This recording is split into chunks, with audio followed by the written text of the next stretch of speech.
Hi everyone, this is Anjali और स्वागत है आपका मेरे चैनल लर्न विद अंजलि में। इस वीडियो में हम डिस्कस करने वाले हैं primary and secondary air pollutants के बारे में। इससे प्रीवियस वीडियो में हमने एयर पॉल्यूशन के बारे में यानी basics of air pollution discuss किया था। If you haven't watch that video please go and watch that video because उसमें बेसिक्स हैं। सो वहाँ पे हमने पॉल्यूशन के बारे में डिस्कस किया, air pollution, then types of air pollution, then हमने सोर्सेज ऑफ एयर पॉल्यूशन के बारे में भी चीज़ें देखी। सो ये वीडियो मुझे सेपरेट इसलिए बनाना पड़ा बिकॉज यहाँ से क्वेश्चन फ्रिक्वेंटली पूछे जाते हैं NTA UGC नेट में, पेपर फर्स्ट में भी और पेपर सेकंड में भी। सो इसीलिए इसमें हम इंपॉर्टेंट चीज़ें सेपरेट वीडियो में डिस्कस कर लेंगे। So moving in to the video with a thought, और आज की हमारी थॉट है reminder, your attitude determines your happiness not your circumstances. तो हमेशा ध्यान रखें आपका एटीट्यूड, आपका नज़रिया, आप किस तरीके से चीज़ों को परसीव करते हैं, आप नेगेटिविटी को किस तरीके से परसीव कर रहे हैं, आप परिस्थितियों को किस तरीके से परसीव कर रहे हैं, वो डिटरमाइन करता है आपकी खुशी को, ना कि आपकी परिस्थितियाँ। आपकी लाइफ में कुछ भी सिचुएशन क्यों ना चल रही हो, आप कितने भी फेल क्यों ना हो, लेकिन अगर आप अपने आप को हारा हुआ नहीं मानते, अगर आपका नज़रिया नेगेटिव नहीं है, अगर आप हमेशा नेगेटिविटी में भी होप देखते हो, उम्मीद देखते हो, आप होपफुल हो, आप ऑप्टिमिस्टिक हो, आप आशावादी हो, तो believe me life will give you a second chance. अगर आप अपने आप को सेकंड चांस देते हैं तो ज़िंदगी आपको नया चांस देती है, नया मौका देती है। तो इसी थॉट के साथ आप अपने आप को नया चांस दीजिए। आप एक होप रखिए कि इस बार नहीं तो क्या हुआ, नेक्स्ट बार ज़रूर होगा। उसी इंटेंसिटी से मेहनत करेंगे क्योंकि हमारा नहीं होगा तो किसका होगा भाई। ओके, सो स्टार्ट करते हैं वीडियो को और देखते हैं primary and secondary air pollutants के बारे में। ओके, सो हमने पॉल्यूटेंट्स के बारे में प्रीवियस वीडियो में डिस्कस किया था कि पॉल्यूटेंट्स वो सब्सटेंसेस होते हैं जो पोल्यूट करते हैं एयर को। That can be gaseous, that can be particulate matter, यानी वो सॉलिड लिक्विड फॉर्म में भी हो सकता है जिनको हमने पार्टिकुलेट एयर पॉल्यूटेंट्स का नाम दिया था, और वो गैसियस फॉर्म में भी हो सकते हैं जिनको हमने गैसियस एयर पॉल्यूटेंट्स का नाम दिया था।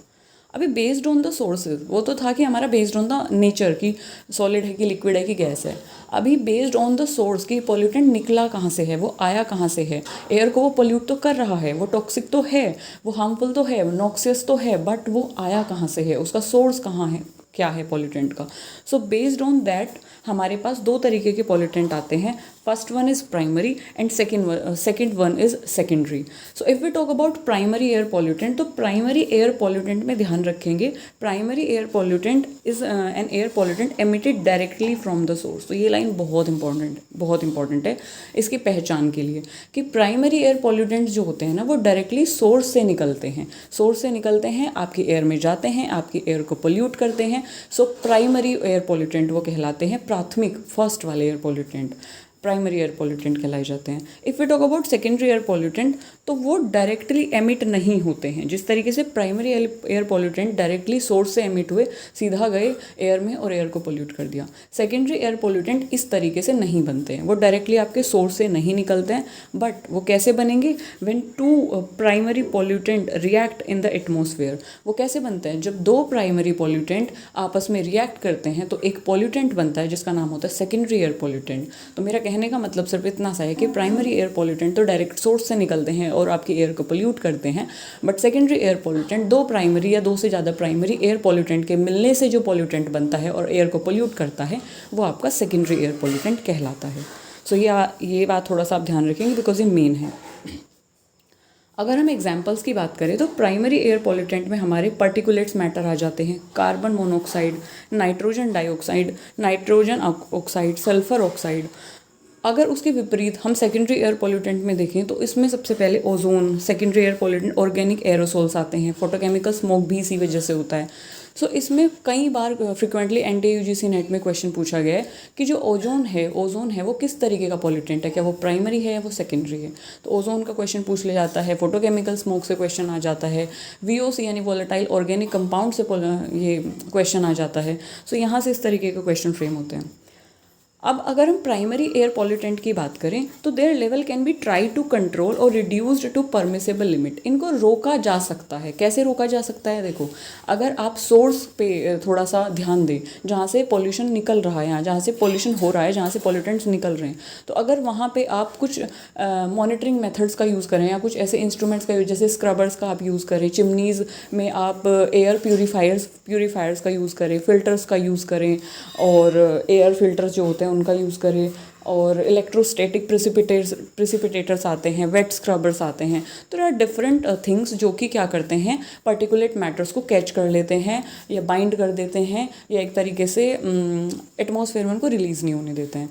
सो इनका जो प्राइमरी एयर पॉल्यूटेंट्स हैं, इनकी लेवल को कंट्रोल किया जा सकता है, कम किया जा सकता है अगर हम सोर्स पे ध्यान दें तो। On the other hand if we talk about secondary air pollutant, तो secondary air pollutants are harder to control, मुश्किल होता है कंट्रोल करने में, क्योंकि they have different ways to synthesise and the formation are not well understood. देखिए, अब मान लो कि हमारे कई सारी जगहों से पॉल्यूटेंट्स निकले, पॉल्यूटेंट्स रिलीज हुए, प्राइमरी एयर पॉल्यूटेंट्स, देन वो कहीं पे जाके रिएक्ट किए, देन हमारा सेकेंडरी एयर पॉल्यूटेंट बना। तो वो कहीं ना कहीं उसका जो सोर्स है वो हमें नोन नहीं है ना, वो बना कहाँ पे है। हमें ये तो पता है कि वो प्राइमरी एयर पॉल्यूटेंट से सेकेंडरी एयर पॉल्यूटेंट बना है, बना कहाँ है, बना कब है, we actually don't know the formation very well, तो हमें वो चीज़ नहीं पता है। So they form naturally in the environment and cause problem like photochemical smoke.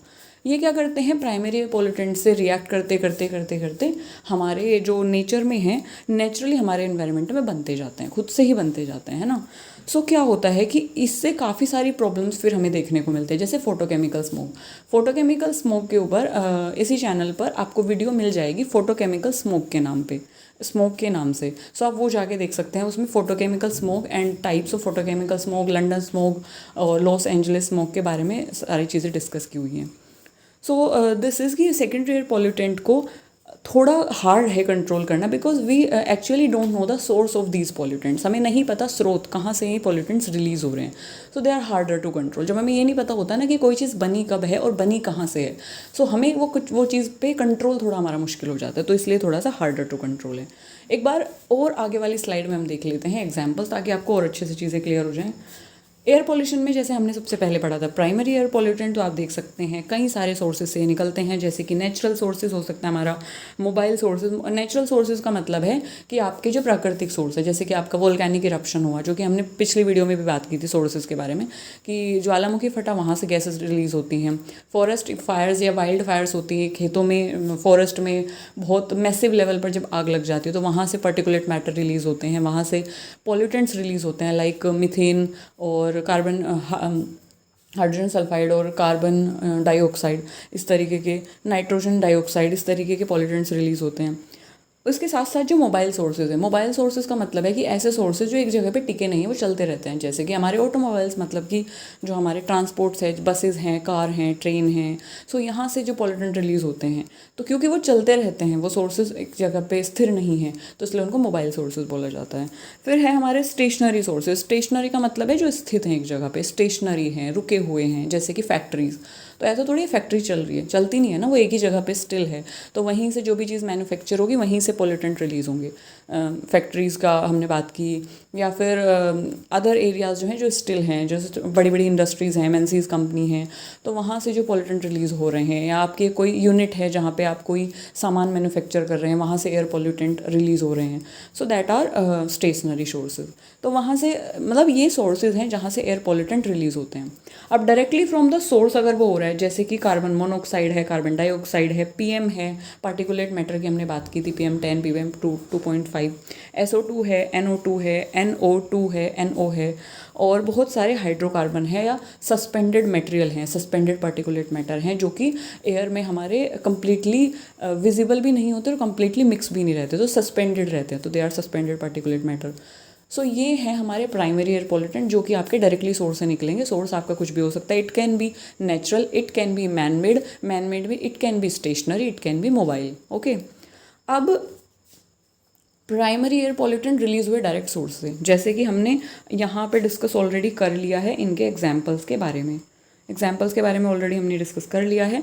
अब moving on to secondary air pollutant. Secondary air pollutant में अब प्राइमरी एयर पॉल्यूटेंट जब रिएक्ट करने के बाद हमारे बनते हैं सेकेंडरी एयर पॉल्यूटेंट, जैसे कि SO3, जैसे कि HNO3, जैसे कि H2SO4, जो कि हमारा सल्फ्यूरिक एसिड है, जो कि एसिड रेन का एक कॉन्स्टिट्यूएंट है, H2O2 और O3 बहुत इंपॉर्टेंट है, इसको ओजोन बोला जाता है, जो कि हमारे सेकेंडरी पॉल्यूटेंट है, जो कि VOC से रिएक्ट कर, NO2 को VOC से रिएक्ट करने पे ये फॉर्म होता है। पैन यानी कि पर oxy acyl nitrate, for most of the NO3 और SO4 सॉल्ट्स। ये सारे सेकेंडरी एयर पॉल्यूटेंट्स हैं, तो प्लीज़ आप सेकेंडरी एयर पॉल्यूटेंट्स को अच्छे से लर्न कर लीजिए, क्योंकि question mostly secondary air pollutant से ही पूछा जाता है। इसमें मोस्टली क्वेश्चन पूछा जाता है आपका पैन और O3 से रिलेटेड। सो नेक्स्ट वीडियो में हम डिस्कस करेंगे harmful effect of air pollution, और सोर्सेज के बारे में हम थोड़ा सा डिटेल में डिस्कस करेंगे कि किन किन सोर्सेज से कौन कौन से पॉल्यूटेंट्स रिलीज़ होते हैं, किस अमाउंट में, और लाइक वो गैसेस होते हैं कि पार्टिकुलेट मैटर होते हैं। इसके बाद हम harmful effect of air pollution के बारे में पढ़ेंगे, और फोटोकेमिकल स्मोक के बारे में हमने ऑलरेडी डिस्कस कर दिया है। हमने इस वीडियो पे हमने इस चैनल पे वीडियो अपलोड की हुई है, तो if you haven't watch that please go and watch that video. और तब तक के लिए स्टे हेल्दी, स्टे हैप्पी, और पढ़ते रहिए, अपना ख्याल रखिए। Bye bye.